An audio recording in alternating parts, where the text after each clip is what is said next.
Hello friends, आज की हमारी कहानी है स्त्री का घर, इमोशनल कहानी। आज की हिंदी कहानी स्त्री का घर थोड़ी सी इमोशनल है, लेकिन इमोशनल होते हुए भी इसका संदेश बहुत अनमोल है।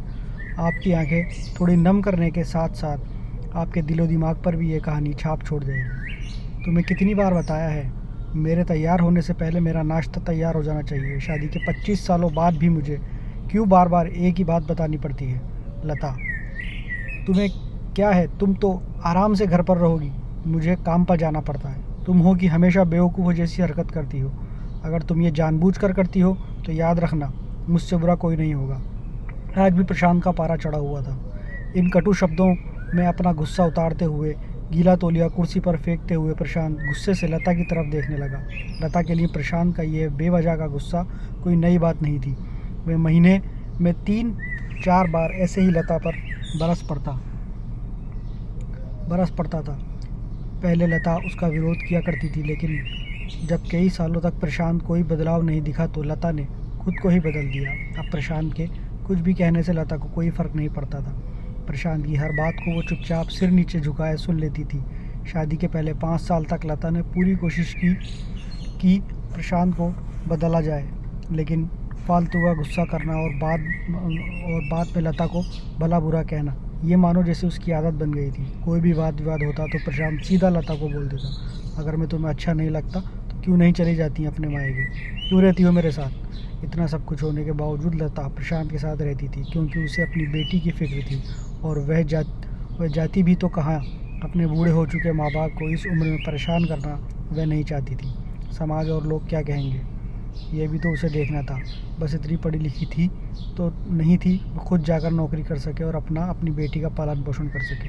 लता को अब अपनी फ़िक्र नहीं थी, उसको फ़िक्र थी तो बस अपनी शादी लायक हो रही बेटी की। लता नहीं चाहती थी कि पति पत्नी के झगड़े की वजह से काव्या डिस्टर्ब हो। काव्या की पढ़ाई पूरी हो चुकी थी, उसके लिए अब शादी के रिश्ते आने लगे थे। कई रिश्तों का काव्या ठुकरा चुकी थी। 2-3 महीने बाद एक अच्छा रिश्ता आया। रिश्तेदारों और पहचान के लोगों ने भी लड़के के बहुत गुणगान किए थे। प्रशांत एक शाम अपनी बेटी के पास बैठकर उसे बताने लगा, काव्या बहुत अच्छा लड़का है, पढ़ा लिखा है, बड़ा घर है, बहुत अच्छी नौकरी है। ऐसे रिश्ते बार बार नहीं आते बेटा, इस बार मना मत करना। काव्या अपने पिता से ज़्यादा बात नहीं करती थी, शायद डरती थी या शायद नफ़रत करती थी, लेकिन आज वो अपनी पूरी हिम्मत इकट्ठा कर बोली, मुझे अभी शादी नहीं करनी है पापा, मैं नौकरी करना चाहती हूँ, खुद को अपने पैरों पर खड़ा होना चाहती हूँ। हाँ तो इसमें क्या बड़ी बात है, मैंने लड़के से बात की है, वे तुम्हें किसी बात के लिए नहीं रोकेगा। तुम शादी के बाद भी नौकरी कर सकती हो, वे तुम्हें नौकरी के लिए परमिशन दे देगा। प्रशांत बोला, मेरी नौकरी करना या ना करना उसकी परमिशन पर क्यों डिपेंड करेगा पापा? काव्या ने पूछा।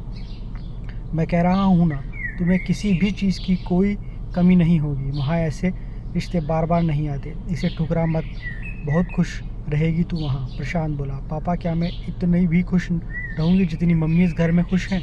काव्या के तंज कसते हुए कहा, आज तुम्हारी ज़ुबान कुछ ज़्यादा नहीं चल रही है? प्रशांत गुस्से में आंखें बड़ी करते हुए बोला, पापा मुझे शादी ही नहीं करनी है, क्योंकि शादी के बाद अगर वह लड़का आपके जैसा निकला तो मैं क्या करूँगी? मुझे आपके जैसा जीवन साथी नहीं चाहिए जो बिना बात के मुझ पर हमेशा चिल्लाए। मुझे कुछ भी अपनी पसंद का लेना हो तो 10 बार सोचना पड़े, कहीं ये नाराज़ ना हो जाए। मेरी तबीयत कैसी भी हो उसे परवाह ना हो, रोटी थोड़ी सी मोटी बन जाए तो घर सर पर उठा ले, उसकी चेक बुक ना मिले तो भी मेरा ही दोष निकाले, और हाँ छोटी मोटी बात पर मुझे मायके जाने के लिए कहे। काव्या अपने दिल खाली करते हुए पापा के सब कुछ कह दिया। प्रशांत का गुस्सा 7वें आसमान पर था, लेकिन उसके मुंह से एक भी शब्द नहीं फूट रहा था। वो काव्या की बातें सुन रहा था। काव्या उतना ही बोलकर चुप नहीं हुई। आज पहली बार वे अपने पापा के सामने इतना कुछ बोल रही थी। पापा, आपने माँ के साथ हमेशा गलत व्यवहार किया है। आप अपने ऑफिस का गुस्सा बिना सोचे समझे माँ पर उतार देते हैं, कभी इस बात की परवाह भी नहीं करते कि उन्हें कैसा लगता होगा।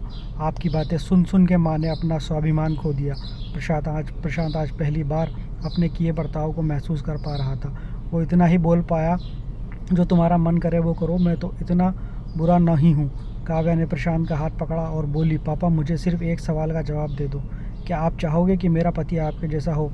अगर आपका जवाब हाँ है तो कर दीजिए मेरा रिश्ता आज ही, और ना है तो मुझे आत्मनिर्भर बनने दीजिए। प्रशांत कुछ भी ना बोल पाया और वहाँ से चुपचाप बाहर चला गया। आज उसे लता के सामने जाने में शर्म आ रही थी। चलते चलते उसकी आंखों से आंसू बह रहे थे। प्रशांत ने आज अपने आप को बदलने का निश्चय किया। अगले दिन से लता ने अपने पति में काफ़ी बदलाव देखा। वह सोचने लगी कि जो हिम्मत काव्या ने दिखाई है, वह हिम्मत अगर मैं पहले ही दिखा देती तो शायद आज परिस्थिति कुछ और होती। अब काव्या पढ़ लिख कर अच्छी नौकरी करने लगी थी और 3 साल बाद उसके लिए एक अच्छा रिश्ता आया।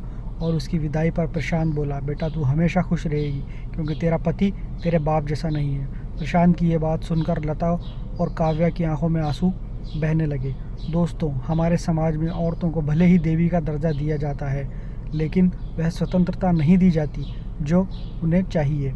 उन्हें बचपन से ही बताया जाता है कि वे पराया धन हैं। स्कूल से आने में देर हो जाए तो पिटाई मिलती है। मोबाइल पर बातें करते हुए दिख जाए या खिड़की से झांकते हुए दिख जाए तो शक किया जाता है। माँ बाप का घर तुम्हारा नहीं है, पति का घर ही तुम्हारा घर है। जीवन भर ये बातें बता कर ससुराल भेज दिया जाता है और एक दिन किसी छोटे मोटे झगड़े में ससुराल वालों से उन्हें सुनना पड़ता है कि इस घर को छोड़ दो और मायके चली जाओ। अब आप ही बताओ दोस्तों, ऐसी स्त्रियों का सच्चा घर कौन सा है? आखिरकार वह किस घर को अपना कहें? दोस्तों, अगर आपको कहानी पसंद आई हो तो प्लीज़ लाइक और सब्सक्राइब ज़रूर करें।